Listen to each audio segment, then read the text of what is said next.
آئیے سنتے ہیں قرآن ہمارا رہبر ہے، کیا کہتا ہے قرآن ہمیں. اگر ہم گمراہی میں پڑے ہوئے ہیں تو ہم ہدایت کے راستے پر کیسے آئیں. آئیے سنتے ہیں مولانا کی زبانی یہ قرآن اور ترجمے کے ساتھ یہ تفسیر. کبھی ہدایت سے شروع ہوتا ہے اور ہدایت پہ اختتام کو پہنچتا ہے. کبھی زندگی کا سفر گمراہی سے شروع ہوتا ہے اور گمراہی پہ ختم ہوتا ہے.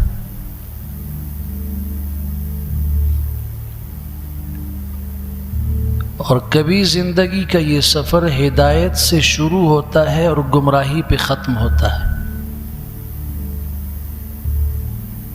اور کبھی زندگی کا یہ سفر گمراہی سے شروع ہوتا ہے اور ہدایت پہ ختم ہوتا ہے.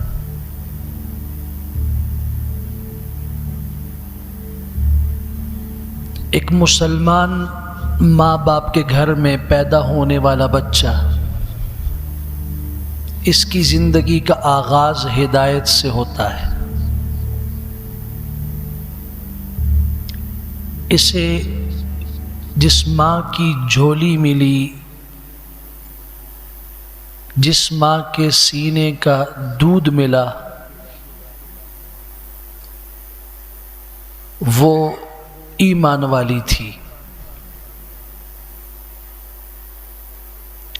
اس کو نہلا دہلا کے صاف ستھرا کر کے اس کے کان میں اذان اور اقامت کہی گئی. زندگی کا یہ سفر ہدایت سے شروع ہوا. اللہ نے استقامت عطا فرمائی، چلتا رہا یہاں تک کہ ملک الموت نے جب روح قبض کی تو یہ ایمان کے اوپر اس کی زندگی کا خاتمہ ہوا. ہدایت سے سفر شروع ہوا تھا، ہدایت پہ ختم ہوا. کبھی ایسے ماں باپ کے گھر میں بچہ پیدا ہوتا ہے جو غیر مسلم ہوتے ہیں، نہ وہ اسلام کو مانتے ہیں، نہ جانتے ہیں، نہ سمجھتے ہیں. کوئی اذان اقامت غسل نہیں. زندگی کا سفر گمراہی سے شروع ہوا اور چلتے چلتے گمراہی پر قائم رہا یہاں تک کہ ملک الموت نے جب روح نکالی، ایمان کو نہیں جانتا تھا. گمراہی سے سفر شروع ہوا، گمراہی پہ ختم ہوا. مسلمان کے گھر میں پیدا ہونے والا بچہ، حالات کی رنگینیوں نے اسے ایسے بدل دیا، بری مجالس نے، بری صحبتوں نے، دنیا کی رونق نے، چہل پہل نے، ریل پیل نے، پیسے اور دولت نے اسے گمراہی کے راستے پہ ڈال دیا. اس گمراہی پہ رہا یہاں تک کہ ملک الموت جب روح قبض کرنے کے لیے آیا، یہ شراب میں دھت تھا، یہ زنا کی مجلس میں تھا، یہ چوری اور ڈکیتی کر رہا تھا، رب کے بغاوت میں مگن تھا. ملک الموت نے مہلت نہیں دی توبہ کرنے کی، روح قبض کر لی. ہدایت سے سفر شروع ہوا تھا، گمراہی پہ ختم ہوا. اور کبھی ایسا ہوتا ہے کہ کافر ماں اور کافر باپ، رشتہ دار سارے کافر، غیر مسلم ماحول میں پیدا ہونے والا بچہ، اچھی صحبت مل گئی، دوست کوئی ایمان والا مل گیا، ہمسایہ کوئی مومن مل گیا، زندگی کے اندر کوئی جاب کے اندر اس کے ساتھ روم میٹ کوئی بھی مسلمان مل گیا جس نے ہدایت کی پہچان کروا دی. اس کا دل بدلا، روشن ہوا، مسلمان ہوا، ایمان کا داعی بن کے زندگی گزار کے دنیا سے گیا. لا الہ الا اللہ محمد الرسول اللہ کی حالت میں. زندگی کا آغاز ہوا تھا گمراہی سے، لیکن اختتام ہوا ہدایت پر. میں آج اس چوتھی قسم سے اس کے متعلق بات کروں گا انشاءاللہ۔ اللہ رب العزت ہمارا آنے والا ہر لمحہ، ہر دن، ہر ہفتہ، ہر مہینہ، ہر سال ہدایت کے اعتبار سے ترقی والا بنائے۔ کہیں ایسا نہ ہو کہ پاؤں لڑکھڑا جائے اور ہم رب کی رحمت سے اتنا دور گر جائیں کہ ہمیں اٹھانے والا کوئی نہ ہو۔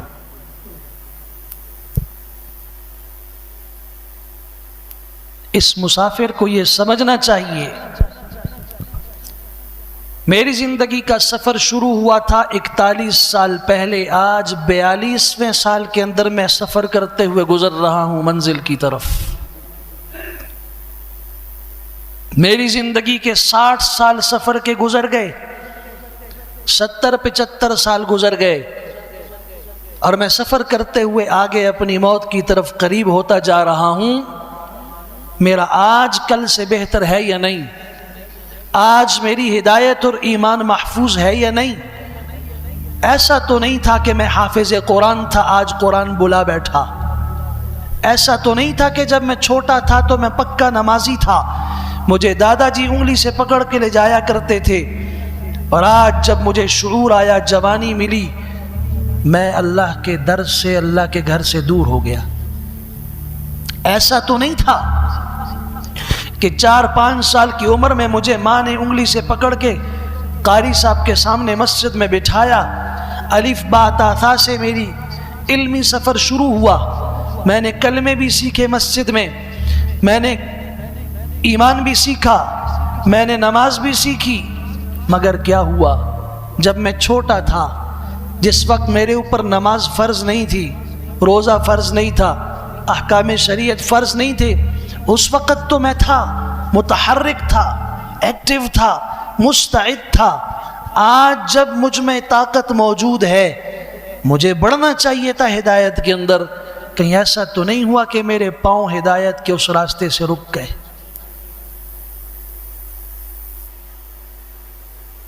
اے اللہ،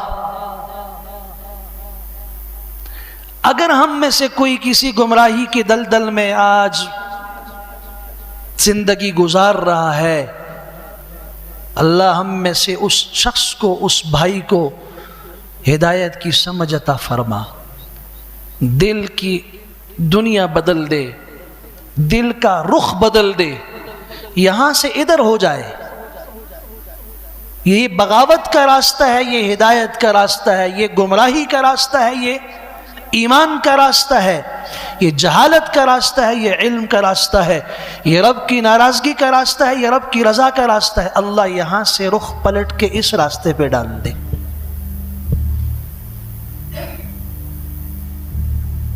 اس کے لیے ایک ہمت ہوتی ہے۔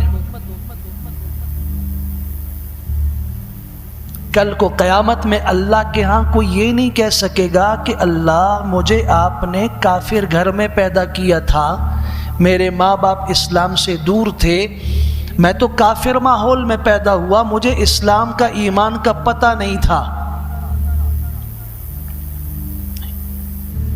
امام الانبیاء صلی اللہ علیہ وسلم نے فرمایا کل مولود یولد علی فطرت الاسلام، دنیا میں جو بچہ بھی آتا ہے وہ فطرت اسلام پہ پیدا ہوتا ہے، اس میں اسلام کو قبول کرنے کی استعداد اور صلاحیت ہوتی ہے، لیکن ماحول فَأَبَوَاهُ يُحَوِّدَانِهِ أَوْ يُمَجِّسَانِهِ أَوْ يُشَرِّكَانِهِ أَوْ يُنَصِّرَانِهِ، ماں باپ اس کو یہودی بنا دیتے ہیں، ماحول اس کو نصرانی بنا دیتا ہے، مجوسی اور مشرک بنا دیتا ہے۔ لیکن ہمارا رب ایسا نہیں ہے کہ جو مجھ سے یا آپ سے اس چیز کا سوال کرے جو ہماری طاقت میں نہ ہو۔ اس رب نے ہدایت کے لیے ایک زندگی دی، جب تک یہ بالغ نہیں ہوا کوئی بات نہیں ہے، یہ شریعت میں مکلف نہیں ہے۔ جب بلوغ کی عمر ملی، اب زندگی کے 14-15 سال گزر چکے ہیں، اس 14-15 سال کے اندر یہ دنیا میں اچھائی اور برائی میں تمیز کر سکتا ہے، اسے ہدایت اور گمراہی کا پتہ ہے. اب یہ عذر نہیں پیش کر سکتا کہ مجھے اللہ اپنے 20 30 40 سال 60 70 سال کی عمر دی، مجھے ماحول اچھا نہیں ملا، میں کیا کرتا. کبھی کبھار ماحول ڈھونڈنا پڑتا ہے، اس کے لیے قدم اٹھانا پڑتا ہے، اور جب انسان کے قدم اس ہدایت کے راستے کی طرف اٹھتے ہیں پھر اللہ اسے وہ پرواز عطا کرتے ہیں کہ 7 آسمان کی بلندیاں نیچے رہ جاتی ہیں اور یہ ہدایت میں اس سے اوپر چلا جاتا ہے. آؤ فارس کے اندر اس گھر کو دیکھو جس گھر میں ایک بچہ پیدا ہوا، بچے کا نام مابا رکھا گیا. مابا کو باپ نے اپنے گھر کے اندر بیٹی کی طرح رکھا، اتنی حفاظت کی، انگلی سے پکڑ کر مجوسی کے اس زرتشت کے مذہب کے معبد عبادت خانے میں لے جاتا، آگ جلاتا، اس کی پوجا اور عبادت کی جاتی، اور مابا کو کہا جاتا لکڑیاں اٹھا کے لاؤ. یہ معصوم مابا اپنی ہاتھوں سے باپ کے لیے لکڑیاں لاتا، باپ کو دیکھتا کہ وہ اس عبادت خانے میں آگ روشن کر رہا ہے، دن رات یہ آگ جلتی رہتی تھی، اس کی عبادت ہوتی رہتی تھی. ایک دن اس مابا نے ایک شخص کو دیکھا جو ایک کنارے پر ایک درخت کے نیچے عبادت کر رہا ہے. نظر پڑتے ہی متاثر ہوا، قریب گیا، پوچھا. اس نے کہا میں نصرانی ہوں، عیسیٰ علیہ السلام کا مذہب مانتا ہوں، میں اپنے رب کی عبادت کر رہا ہوں. اس لڑکے کو یہ طریقہ اچھا لگا، دل میں بیٹھا کہ ہمارے اس طریقے سے یہ تو بہتر ہے، مجھے بھی کچھ سکھاؤ یہ دین. وہ دین تھوڑا سا بتایا گیا. اس راہب سے روزانہ ملاقات شروع ہوئی. ایک زندگی کا ایک نیا سفر شروع ہونے والا ہے اب، مگر اس کی تلاش کے لیے قدم اٹھانے کی ضرورت تھی. قدم اٹھا، میرے اللہ نے ہدایت کے راستے کھول دیے. وہ بزرگ راہب جب مرنے لگا اس نے کہا اب اس خطے میں میرے سوا اور کوئی اس حق مذہب پر کوئی بھی نہیں ہے.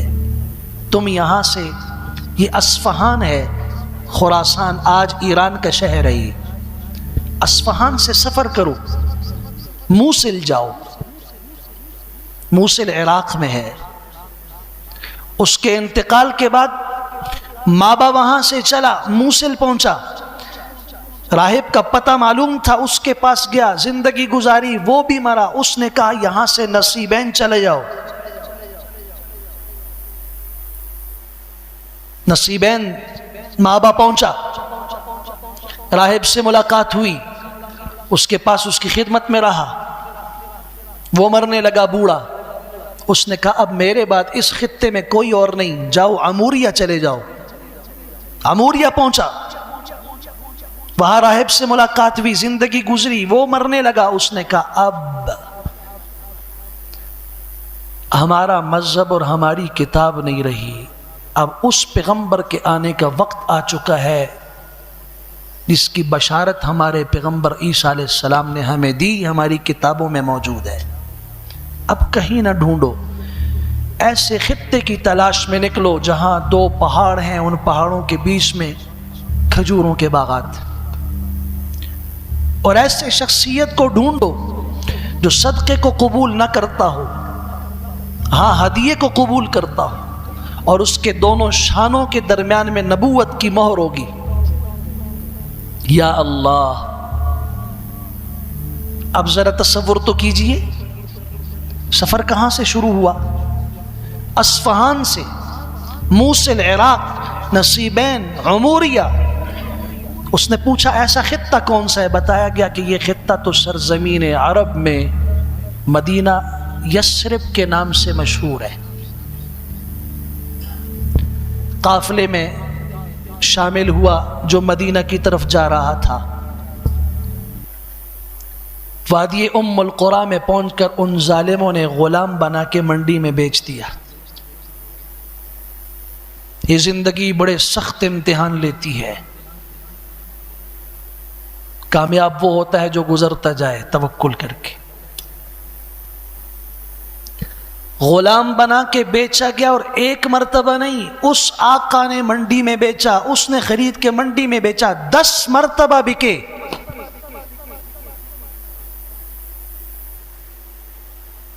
جیسے کسی جانور کو آپ بیچتے ہیں، 10 مرتبہ منڈیوں میں بکتے رہے۔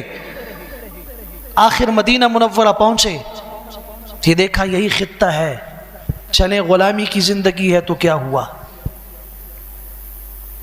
مجھے جو منزل تلاش کرنی تھی وہاں پہنچایا ہوں۔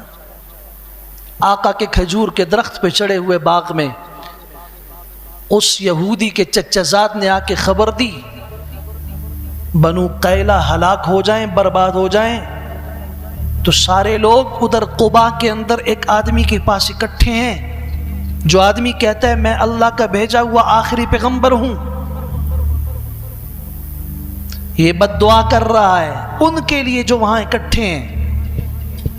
آقا سن کے کہتا ہے کہ ہوگا کوئی، منزل کی تلاش میں نکلنے والا غلام ہے، درخت کے اوپر چڑھے ہوئے الفاظ سن کے نیچے اترا اور کہتا ہے آقا جان آپ کے بھائی نے کیا بات کی؟ اس نے زوردار تھپڑ مارا، تمہیں کیا کام، اپنا کام کرو۔ سارا دن کام کیا، شام کے وقت قباء میں پہنچے، امام الانبیاء صلی اللہ علیہ وسلم سے پہلی ملاقات ہوئی، اور اس ملاقات کے اندر کھجور پیش کی، یہ لیجئے میرے پاس کچھ صدقے کی کھجور ہے۔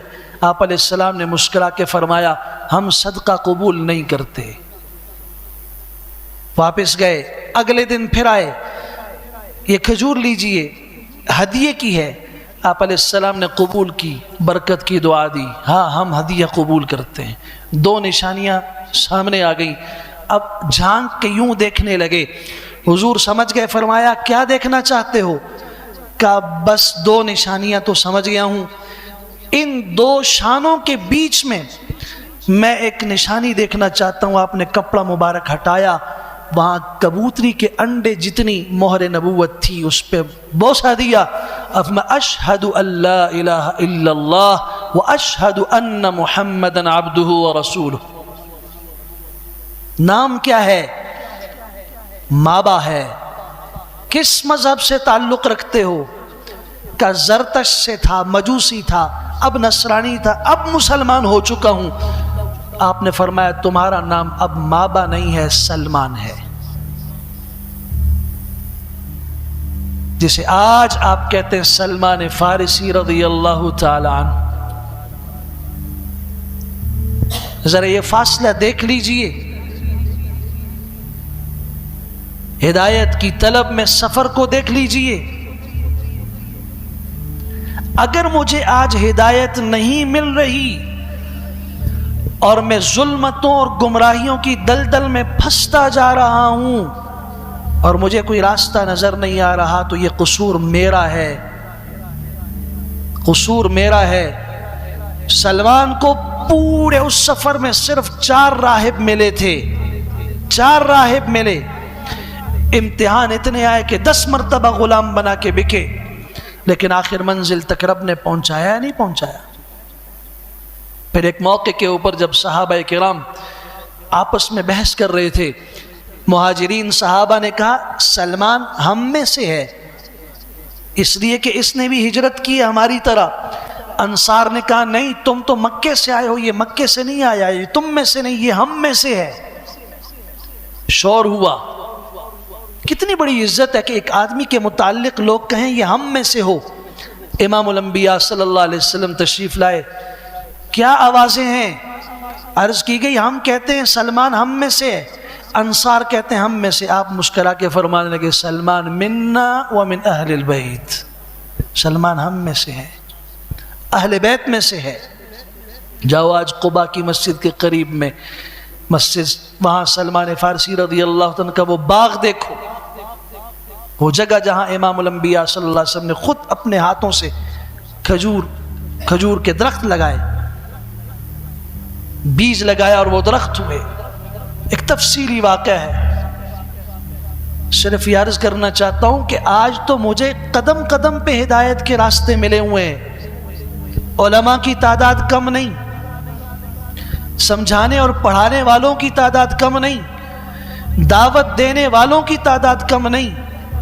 میرے گھر کے اندر کسی مسلمان کا گھر ایسا نہیں ہے جہاں سمجھانے والا مسلمان موجود نہ ہو، جہاں نماز پڑھنے والا اور نماز کی طرف ترغیب دینے والا باپ اور دادا اور ماں موجود نہ ہو۔ اس کے باوجود اگر مجھے ہدایت کا راستہ نہیں مل رہا، میں اندھا ہوں۔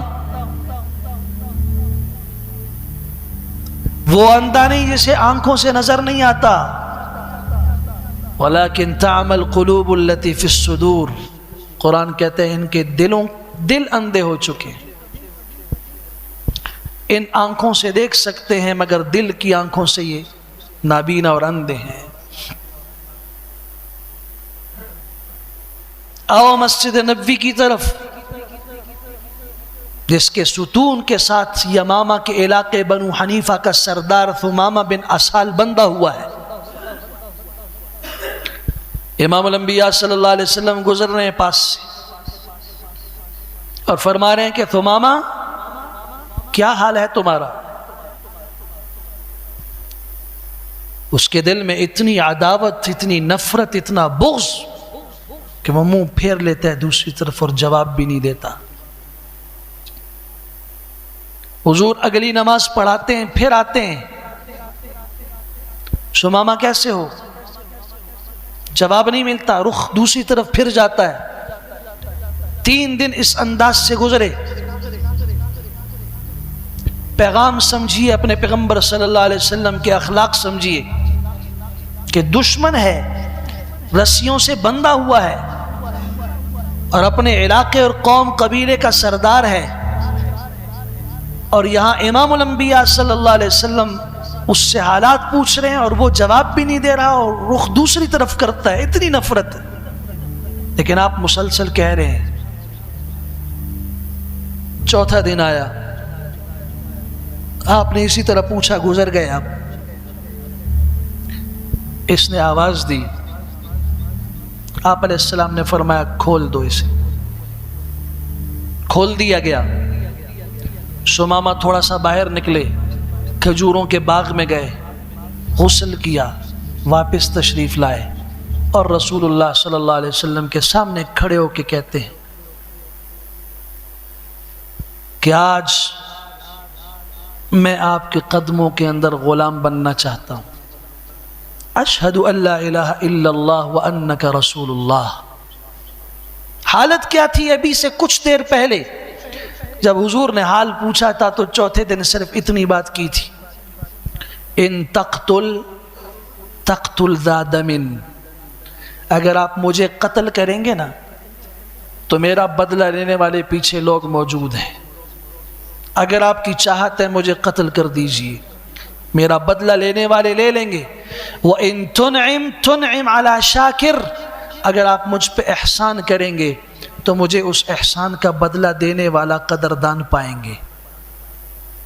وَإِن شِئْتَ مِنَ الْمَالِ، اگر آپ کو مال چاہیے، سَلْ تُعْطَ، آپ مانگیے جو مانگنا ہے، میں سردار ہوں، میری قوم دے دے گی۔ آپ مسکرا کے فرمایا کہ تم میری بات نہیں سمجھے، چلے گئے۔ جب دل روشن ہوا، أَوَمَنْ كَانَ مَيْتًا فَأَحْيَيْنَاهُ، اللہ کا قرآن کہتا ہے سورہ انعام آیت 122 میں، وہ شخص جو مردہ تھا ہم نے اسے زندہ کیا۔ مردہ تھا ایمان کے اعتبار سے، اس کا دل مردہ تھا، اس میں ایمان نہیں تھا، ہم نے ایمان دے کر اسے روشن کر دیا۔ وَجَعَلْنَا لَهُ نُورًا يَمْشِي بِهِ فِي النَّاسِ، ہم نے اسے ایک نور دیا، ایمان کی روشنی دی، جسے لے کر وہ لوگوں میں چلتا پھرتا ہے ایمان کی حالت میں۔ كَمَنْ مَثَلُهُ فِي الظُّلُمَاتِ لَيْسَ بِخَارِجٍ مِّنْهَا، کیا یہ اس آدمی کی طرح ہے جو اندھیروں میں ہو اور ان سے نکل نہ سکتا ہو؟ کتنی واضح مثال ہے اور فرق ہے. افمن شرح اللہ صدرہ للاسلام، وہ شخص جس کے سینے کو اللہ نے اسلام کے لیے کھول دیا، فہو علی نور من ربہ، وہ اپنے رب کی طرف سے ایک نور اور روشنی کے ساتھ چلتا پھرتا ہے. فویل للقاسیۃ قلوبہم من ذکر اللہ، ہلاکت و بربادی تباہی ہے ان دلوں کے لیے جو اللہ کی یاد سے غافل ہیں، سخت ہو چکے ہیں. فمن یرد اللہ ان یہدیہ، اللہ جسے چاہتے ہیں اسے ہدایت دے دیتے ہیں. ویشرح صدرہ للاسلام، اور اس کا سینہ اسلام کے لیے کھول دیتے ہیں. ومن یرد ان یضلہ، جسے اللہ گمراہ کرنا چاہے، یجعل صدرہ ضیقا حرجا کانما یصعد فی السماء، اللہ تعالیٰ اس کے دل کو سخت کر دیتے ہیں، تنگ کر دیتے ہیں. اسے ایمان اور ہدایت اتنی مشکل نظر آتی ہے جیسے پہاڑی اور گھاٹی کے اوپر چڑھنا مشکل ہوتا ہے.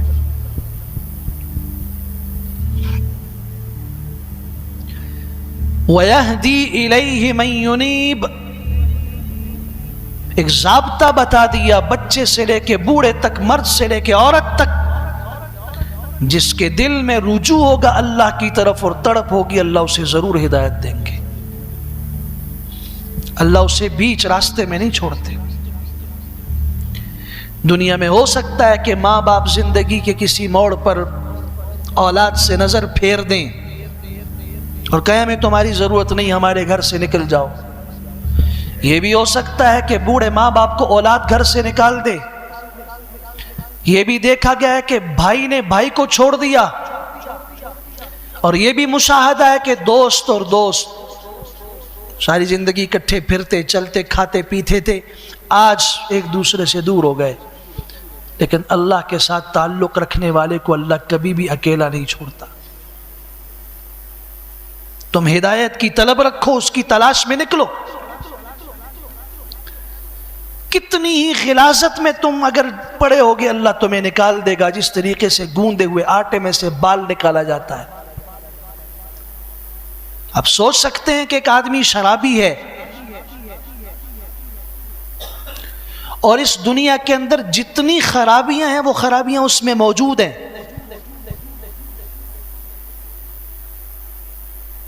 اصحاب سیر نے لکھا ہے کان شاربا للخمر، شراب پینے والا، بری صحبتوں میں بیٹھنے والا، برے دوست رکھنے والا، دنیا کی ہر برائی والا، آج اپنے ہاتھ میں خنجر لے کے کھڑا ہے. امام بخاری رحمت اللہ تعالی کے استاد ہیں، استادوں کے استاد ہیں، امام شعبہ ابن الحجاج رحمہ اللہ گزر رہے ہیں. کچھ لوگ کھڑے ہو گئے کہ عالم دین گزر رہا ہے اور محدث گزر رہا ہے. استقبال میں کھڑے ہوئے، اس کی نظر پڑی، من ھذا، یہ کون ہے؟ اس کے وہ برے ساتھی کہتے ہیں ھذا ھو المحدث، یہ محدث ہے. اب ساری زندگی خرافات میں نے، اس کو محدث کا کیا پتا، حدیث کیا ہوتی ہے، اس کو بیان کرنے والا کیا ہوتا ہے. تو بڑی حقارت سے اس نے کہا مل محدث، محدث کیا چیز ہوتی ہے؟ میں یحدث عن رسول اللہ صلی اللہ علیہ وسلم، جو اللہ کے رسول صلی اللہ علیہ وسلم کے فرامین امت کے سامنے بیان کرے اسے محدث کہتے ہیں. تو یہ کھڑا ہوا اور حضرت شعبہ ابن الحجاج کی سواری، گدھا تھا اس پر وہ سوار تھے، اس کی لگام پکڑی اور کہتے حدثنی یا محدث عن رسول اللہ، اور وہ بھی مذاق اور استہزاء سے کہ اللہ کے رسول کی حدیثیں بیان کرنے والے، مجھے کوئی حدیث بتاؤ. اللہ اکبر کبیرہ.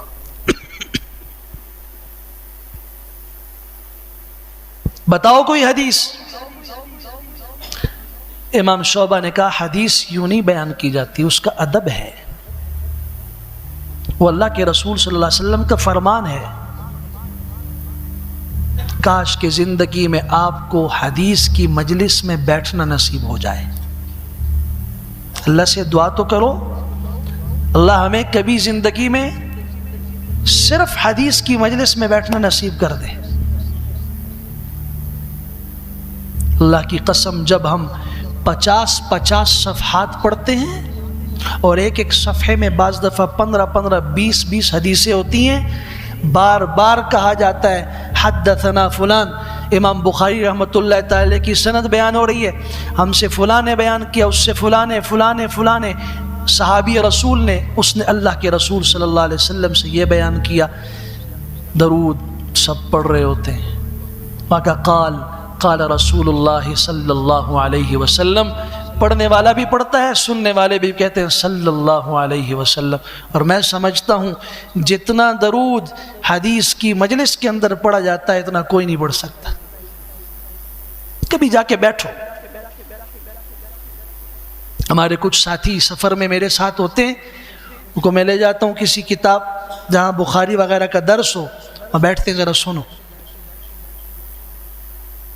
کیا ہی روحانیت ہے. امام شعبہ نے کہا ادب اس کی اجازت نہیں دیتا کہ میں یہاں اللہ کے رسول صلی اللہ علیہ وسلم کی حدیث بیان کروں, مگر یہ تو آوارہ تھا, بدماش تھا, نہ اللہ کے رسول صلی اللہ علیہ وسلم کی حدیث کا ادب اسے معلوم, نہ محدث کے ادب کا معلوم. خنجر نکالا اور کہا میں آپ کی گردن اتار دوں گا اگر تم نہیں بیان کرو گے تو. امام شعبہ رحمۃ اللہ تعالی نے وہاں فرمایا, پھر سنو, حدثنی منصور قال حدثنی ربعی ابن العراش قال حدثني عبد الله بن مسعود ابو مسعود البدری قال سمعت رسول الله صلی اللہ علیہ وسلم يقول اذا لم تستحي فاصنع ما شئت. پھر سنو, میرے استاد منصور نے مجھے بیان کیا, ان سے ان کے استاد ربعی نے بیان کیا, ان سے ان کے استاد صحابی رسول ابو مسعود بدری رضی اللہ تعالیٰ عنہ نے بیان کیا کہ میں نے اللہ کے رسول صلی اللہ علیہ وسلم کا یہ فرمان سنا کہ جب تمہارے اندر حیا نہ ہو تو پھر جو تمہارے جی میں آتا ہے وہ کرو. بس یہ حدیث تھی, حدیث کا ایک روب تھا, اس کی ایک برکت تھی. ہاتھ سے خنجر گرا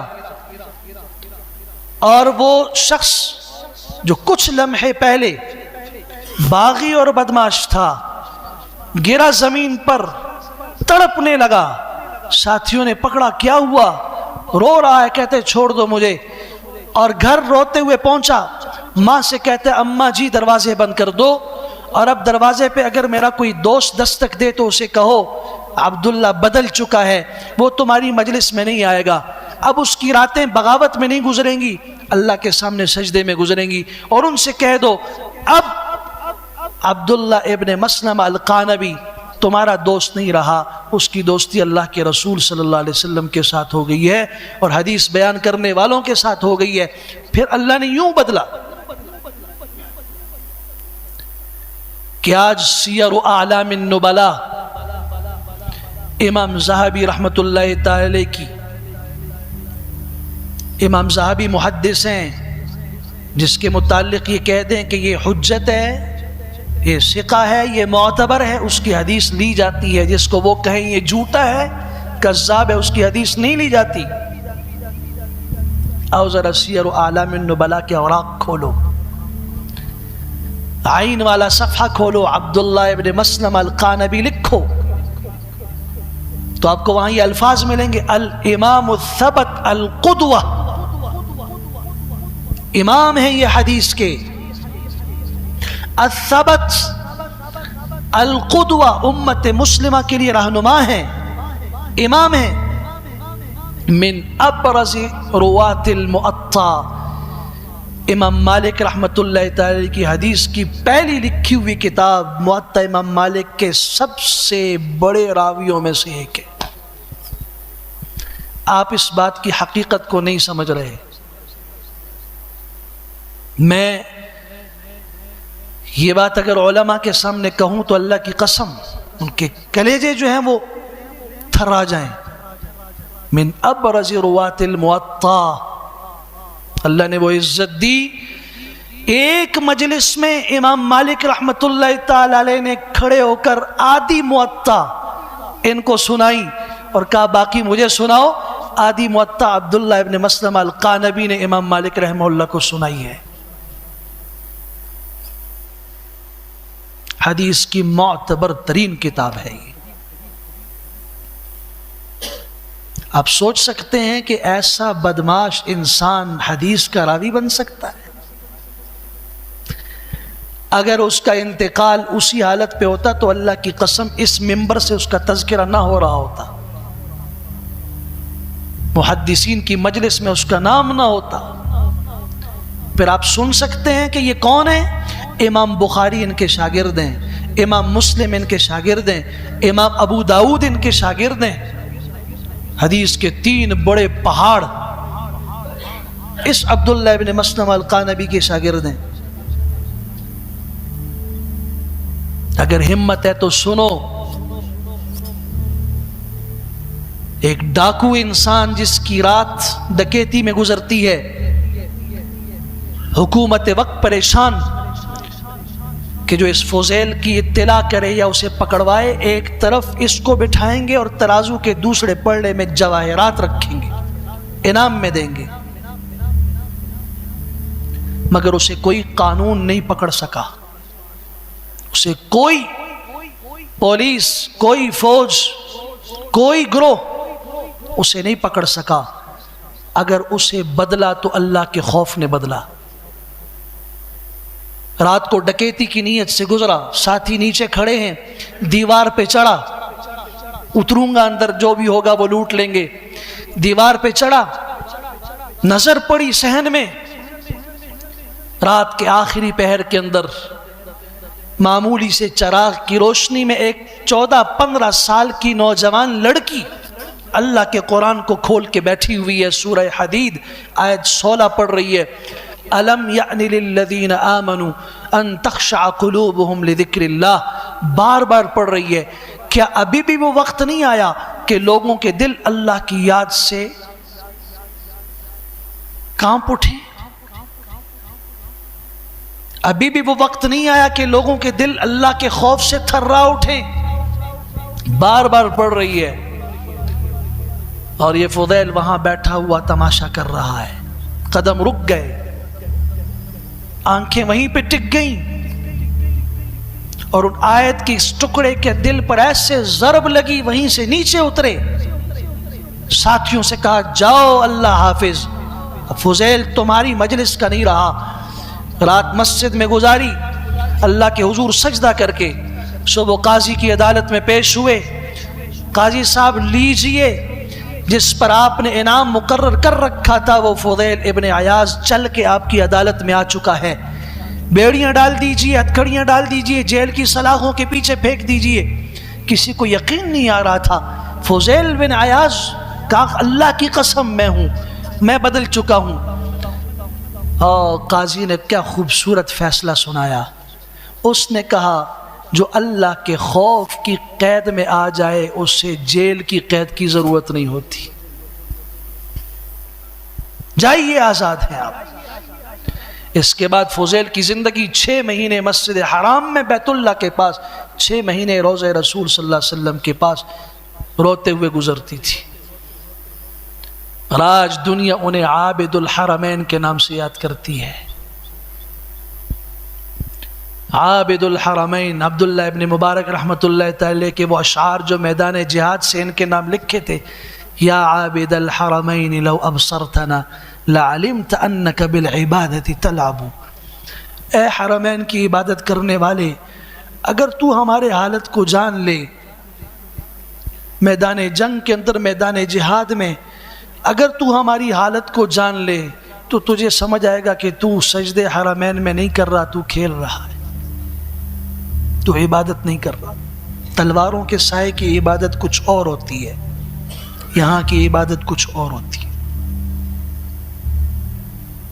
رب نے بدلا. عابد الحرمین بنے.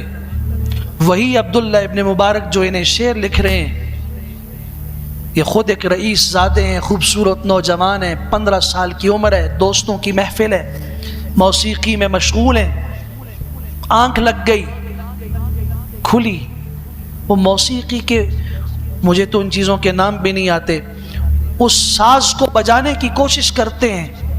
جب اللہ تعالیٰ کسی کے لیے ہدایت کا راستہ کھول دے، کون ہے جو منع کر سکتا ہے؟ اس ساز سے آواز آ رہی ہے، الم یأن للذین آمنوا ان تخشع قلوبہم لذکر اللہ. بس سیرت نگاروں نے لکھا جس درخت کے نیچے بیٹھے تھے، سیب کا درخت تھا، اس درخت کے اوپر چڑیا یہ پڑھ رہی تھی، الم یأن للذین آمنوا ان تخشع قلوبہم لذکر اللہ. پھینک دیے آلات لہو و لعب، پھر نکلے ہیں عراق، شام، بصرہ، کوفہ، ان علاقوں میں علم حاصل کیا. امام ابو حنیفہ رحمۃ اللہ تعالی کے شاگرد بنے. اور ایک وقت وہ آیا، ہارون الرشید امیر المومنین، 66 لاکھ مربع میل کا حاکم، بنو عباس کا ایسا بادشاہ جس سے پہلے کوئی اس طرح کا نہیں گزرا نہ بعد میں، اپنی بیگم کے ساتھ محل میں بیٹھا ہوا ہے. شور اٹھا، یہ بھاگا باہر کی طرف، کسی دشمن نے حملہ کر دیا. خادم نے آ کے خبر دی، امیر المومنین گھبرانے کی ضرورت نہیں ہے، کوئی دشمن نہیں آیا. آج محدث فقیہ عبداللہ ابن مبارک رحمۃ اللہ تعالی بغداد شہر میں داخل ہو رہے ہیں. وہ گیٹ سے داخل ہوئے، پورا بغداد استقبال میں کھڑا تھا. انہیں سواری پہ چھینک آئی، انہوں نے الحمدللہ کہا. یہ جو شور کی آواز اٹھی ہے نا، یہ جواب میں یرحمک اللہ جنہوں نے کہا ہے. اب ایک پورا مجمع لاکھوں کا زبان سے یرحمک اللہ کہے، گونج تو اٹھنی ہے. تب ہارون بیٹھا سر پکڑ کے اور بیگم سے کہنے لگا، اصل حکومت تو ان لوگوں کی ہے، ہماری حکومت تو جسم پہ ہوتی ہے، وہ تو ہمارے مرنے کے بعد ختم ہو جائے گی. یہ لوگ ہیں جن کی حکومت لوگوں کے دلوں پر ہوتی ہے، ان کی ریاست، ان کی سلطنت لوگوں کے دلوں پر ہوتی ہے. یہ دنیا سے چلے بھی جائیں تب بھی لوگ ان کا نام لیتے ہوئے ادب کے ساتھ کہتے ہیں فلاں رحمہ اللہ. آج ہم کہتے ہیں عبداللہ ابن المبارک رحمہ اللہ. ذخیرہ احادیث میں واحد ایسی شخصیتیں جن پر کسی نے کوئی جرح نہیں کی ہے، واحد ایک صحابہ کرام کے بعد اس پر کسی نے قلم نہیں چلایا ہے. یہ آپ سوچ سکتے ہیں کہ یہ وہ شخص ہے جو کسی رئیس کا بیٹا ہو اور جس کی مجلسیں موسیقی میں گزرا کرتی ہوں. آپ کہیں گے پرانی باتیں ہمیں سنا رہا ہے. میں اپنے ایک امت کے ایک ایک ہیرو کو آپ کے سامنے بیان کر رہا ہوں. کاش کہ آپ انہیں جانتے اور آپ کو پتہ ہوتا کہ رخ بدل جائے. اس دل کی ظلمت اور اندھیرا جب روشنی میں بدل جائے تو اللہ کیا معاملہ فرماتے ہیں. ابھی آج موجود ہے، موجود طالب علموں کے لیے عرض کر رہا ہوں، آج موجود ہے دکتور فاضل السامرائی.